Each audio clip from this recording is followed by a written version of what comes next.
Hello friends, ఎలా ఉన్నారు? ఈ డెవిల్ ద బ్రిటిష్ ఏజెంట్ అనే మూవీ మన కళ్యాణ్ రామ్ నటించిన, నందమూరి కళ్యాణ్ రామ్ గారు నటించిన మూవీ.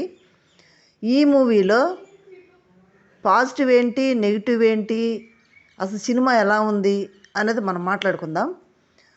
కళ్యాణ్ రామ్ గారికి ది బెస్ట్ మూవీ అనిపిస్తుంది ఈ మూవీ.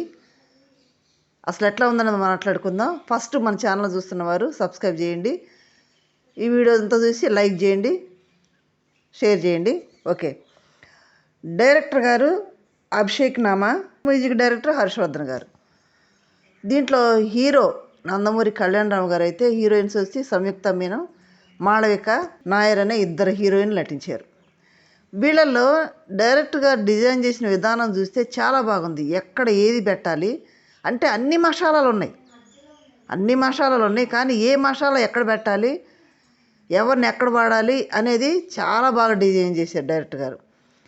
ఇప్పుడు వచ్చే సినిమాల్లో ఏదో ఒకటి మిస్ అవుతుందంటే మొత్తం ఇప్పుడు వచ్చే జనరేషన్ దాన్ని బట్టి కథ అయితే ఖచ్చితంగా మిస్ అవుతుంది కొన్ని సినిమాల్లో. దీంట్లో కథ బాగుంది, ఫ్యామిలీ పరంగా చూసేటట్టుగా ఉంది ఈ మూవీ. ఎందుకంటే పాటలు ఉన్నాయి, కానీ అంత ఓవర్ కాకుండా పాజిటివ్గా మామూలుగా వెళ్ళినాయి పాటలు కూడా. హీరోయిన్ కూడా మామూలుగా చక్కగా అందరూ ఫ్యామిలీతో చూసే విధంగా డిజైన్ చేశారు డైరెక్టర్ గారు. కళ్యాణ్ రామ్ గారికి ది బ్లాక్ బస్టర్ హిట్ ఇచ్చే మూవీ అవుతుంది ఇది. ఎందుకంటే స్వాతంత్ర చూడంగానే మనకేమనిపిస్తుంది అంటే, స్టార్టింగ్లోనే పూర్వీకులు నటించిన, అంటే స్వాతంత్ర సమరయోధులు నటించిన సినిమా లెక్క, ఓహో అట్లాంటిదా అన్నట్టు మన ఆలోకంలో తీసుకున్నట్టుగా ఉంటుంది. కానీ ఇది మాత్రం కథ ఎప్పుడెప్పుడో కథ కాదు, ఇది వాడు కల్పితమే అయినా కానీ ఏదో జరిగినట్టుగా. బింబిసార్ మూవీ చూసారా మన కళ్యాణ్ది, ఎలా ఉంటుంది అట్లాగా ఏదో జరిగిపోయినట్టుగా, ఎప్పుడో జరిగేసింది అన్నట్టుగా ఉంటుంది మూవీ కూడా. కల్పితమైన కానీ చాలా బాగా డిజైన్ చేశారు. ది బెస్ట్ మూవీ అవుతుంది. అయితే దీంట్లో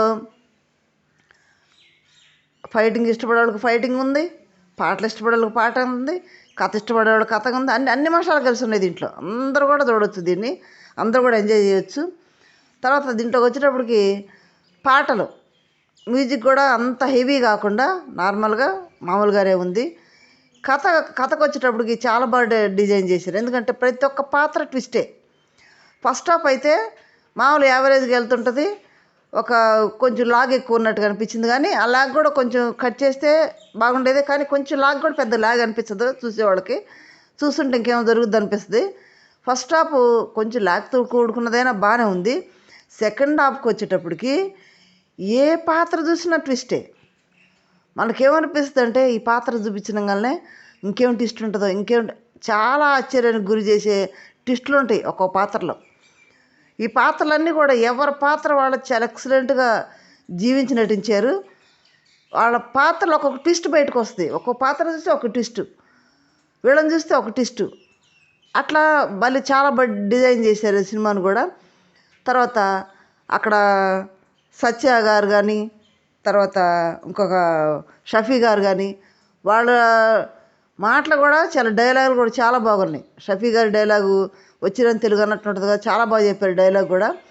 ఇవన్నీ కూడా మసాలాలు ఎంత బాగా చేశారంటే, ఎవరికి ఎంతవరకు ప్రాధాన్యత ఇవ్వారో, ఏ క్యారెక్టర్కి ఎంతవరకు ప్రాధాన్యత ఇవ్వాలో, ఏది ఇస్తే ఏ క్యారెక్టర్ బాగా పండుద్దో బాగా డిజైన్ చేసి ఈ మూవీలో వదిలినట్టున్నారు డైరెక్టర్ గారు. చాలా బాగా డిజైన్ చేశారు. సెకండ్ హాఫ్లో అసలు నిజంగా మనకి ఎండింగ్కి వచ్చేటప్పటికి ఎవరు ఏంటనేది అర్థం కాదు.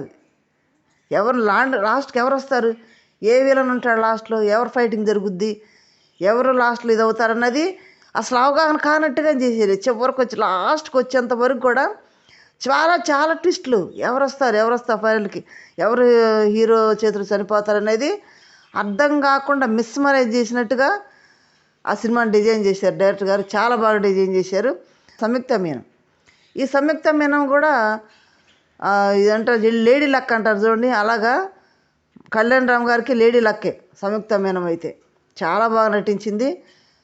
తర్వాత ఎబ్బెట్టుగా లేకుండా చాలా నీట్గా అందంగా బాగా డిజైన్ చేశారు ఆమెను కూడా. ఇక లెక్క అన్నట్టు మన కళ్యాణ్ రామ్ గారికి చాలా బాగా నటించింది. డైలాగ్ విధానం కానీ ఓవర్ పోకుండా, డైలాగ్ విధానం కానీ ఆమెకి ఇచ్చిన పాత్ర ఆమె చక్కగా న్యాయం చేసింది. తర్వాత ఇంకో హీరోయిన్ మాళవిక నాయర్, మంచి క్యారెక్టర్ ఇచ్చారు. ఆమె చూపించే విధానం కూడా చాలా బాగా ఇచ్చారు. ఆమెకు ఒక కేటాయించిన స్టోరీ కూడా చాలా బాగుంది. దాన్ని బట్టి ఎవరి పాత్ర వాళ్ళ చాలా డిజైన్గా, చాలా క్షుణ్ణంగా, క్లీన్గా డిజైన్ చేశారు. సాయుధ పోరాట యోధులు ఎలా అంటే స్వాతంత్రానికి ముందు ఎలా ఉండేది, అప్పుడు ఆ రోజులు ఎలా ఉంది అనేది అది చూపించే ప్రయత్నం చేశారు. కానీ మనల్ని ఆ లోకంలో తీసుకెళ్ళినట్టుగా ఉంటుంది, కానీ కథ కొంచెం డిఫరెంట్గా ఉంది. అన్ని మసాలాలు ఉన్నాయి. క్లైమాక్స్కి వచ్చేంత వరకు కూడా ఎవరు క్లైమాక్స్కి వస్తారు, ఈ విలన్ ఎవరు అనేది మనకు కూడా అర్థం కాదు. అంత ట్విస్టులతో తీశారు. చాలా బాగుంది. ఫ్యామిలీతో వెళ్ళి చూడొచ్చు. కళ్యాణ్ రామ్కి ఇది ది బెస్ట్ మూవీ అవుతుంది. కొత్తగా ట్రై చేసే సినిమాలని కథ అయినా కానీ ఇది నిజంగా జరిగిందేమో అన్నట్టు డిజైన్ చేసిన డైరెక్టర్ గారు ప్రోత్సాహాన్ని మనం మెచ్చుకోవాలి. చాలా బాగా చేశారు. ఇలాంటి సినిమాలు మనం ఎంకరేజ్ చేస్తే కొంచెం మన పిల్లలు కూడా అప్పటి రోజు అటు జరిగిందా అనే అవగాహన వాళ్ళకు కూడా వస్తుంది. కాబట్టి మీరందరూ వెళ్ళి చూడండి. ఆ సినిమాను కూడా ఆదరించండి. మీరు కూడా మంచి చెడు అన్నీ ఉన్నాయి దాంట్లో. మసాలా ఎవరికి డాన్స్ కావాల్సి డాన్స్ ఉంది, ఫైటింగ్ ఉంది, పాటలు ఉన్నాయి, కథ ఉంది. కళ్యాణ్ రావు గారికి మాత్రం ఇది బ్లాక్ బస్టర్ హిట్టే ఇస్తుంది. ఫ్యామిలీతో వెళ్ళి చూసే విధంగా ఈ సినిమా ఉంది. కొన్ని సినిమాలు చూడాలంటే ఫ్యామిలీతో వెళ్ళి చూడలేం. దీన్ని అయితే చూడొచ్చు, హ్యాపీగా చూడొచ్చు. ట్విస్టుల మీద ట్విస్టులు. సెకండ్ హాఫ్ అంతా చాలా బాగుంది. సెకండ్ హాఫ్ డిజైన్ అయితే ట్విస్టులు మనకు కూడా అర్థం కాని ట్విస్టులు చాలా బాగా డిజైన్ చేశారు. డైరెక్టర్ గారిని మెచ్చుకోవాలి ఈ విధంగా డిజైన్ చేసినందుకు.